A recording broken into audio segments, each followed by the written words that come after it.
Pension नहीं मिलेगी। Old pension scheme में जो पूरी जिम्मेदारी थी वो सरकार की थी और उसका जो पेमेंट आता था वो 35 साल बाद, जो लोग भर्ती हो रहे हैं वो रिटायर होंगे 35 साल बाद, तो 35 साल बाद की जो सरकार होगी उसके ऊपर इसका हालत ये हो गई विश्व में कई देशों में कि पेंशन देने की हैसियत ही नहीं रहेगी। जैसे जापान में वहां पे ये हालत हो गई कि वो पेंशन कह रहे हैं 30 वर्ष बाद हमारे बच्चों पे भार पड़ेगा। जो नागरिक 60 वर्ष तक अपना पूरा जीवन सरकारी महकमों की सेवा में लगा दें, उनके 60 वर्ष के बाद आप उनके लिए इतना नहीं कर सकते और आप कह रहे हैं बोझ। तो आप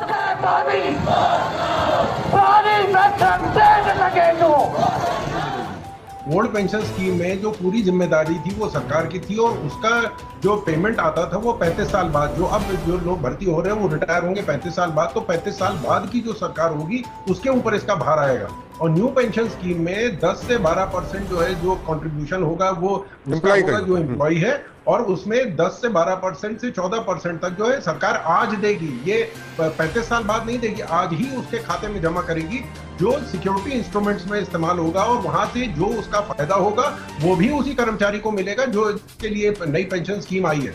और ये जो बहाली की बात करी गई है वो उस समय से पहले की है जब ये पेंशन स्कीम हम लोगों ने तय किया था कि उसके बाद के लोगों को न्यू पेंशन स्कीम में लाया जाएगा। तो क्योंकि ये हमको मालूम है कि हम आज से 35 साल बाद भी सत्ता में होंगे, सरकार में होंगे, तो हम ऐसा कोई काम नहीं करना चाहते जिसका 35 साल बाद जो हमारे बच्चे हैं या जो उस समय के जो नागरिक हैं वो उसका पैसा करेंगे। ये पैसा सरकार दे रही है, ये पैसा जनता का है, हम उसको कैसे बेहतर इस्तेमाल कर सकते हैं ये हमको देखना है। हालत ये हो गई विश्व में कई देशों में कि पेंशन देने की हैसियत ही नहीं रहेगी। जैसे जापान में वहां पे ये हालत हो गई कि वो पेंशन दे ही नहीं पा रहे। कांग्रेस तो कर रही है ना, राजस्थान में, छत्तीसगढ़ में, 5 राज्यों में। कांग्रेस तो हमने जो अग्निवीर स्कीम लाए थे उसमें भी यही था कि साहब हम जो हमारी सेना उसको 21 साल तक युवा जो है वो वहां काम करेगा और उसमें नौकरी करेगा, देश की सेवा करेगा, और 21 साल की उम्र में उसको 30 लाख रुपए मिलेगा। शरद भाई ने जो बात कही, कह रहे हैं 30 वर्ष बाद हमारे बच्चों पे भार पड़ेगा।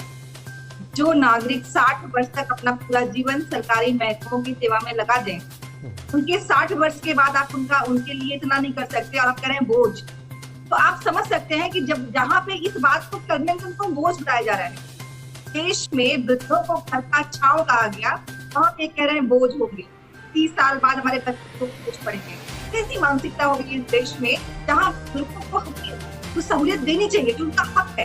60 वर्ष तक उन्हें कुछ उनके हाथ पैर काम कर रहे हैं, सब कुछ चल रहा है उनका, और वो कर सकते हैं मेहनत, पैसे कमा सकते हैं। आप भी जानते हैं जिस तरह से भौतिकता वाली स्थिति में लोगों ने बुजुर्गों के साथ जो करना शुरू किया है, मैं ऐसे बहुत से लोग जानती हूँ जिनको पेंशन न मिलने का उनकी हालत गर्भ का है। और आप भी जानते हैं, कोई बहुत बड़ी बात नहीं है कि कोई अनुभव नहीं है आपको। तो अगर ये मसला जो लोग आपके लिए काम कर रहे हैं, इतने तो काम करते हैं, प्राइवेट तो बात नहीं आ रहा आपसे ना, कम से कम जो सरकारी महकमों में है, सरकारी नौकरियों में है, वो जिंदगी लगा देते हैं आपके साथ 60 वर्ष। आजकल तो 60 से 70 वर्ष तक जा भी नहीं पा रहे हैं।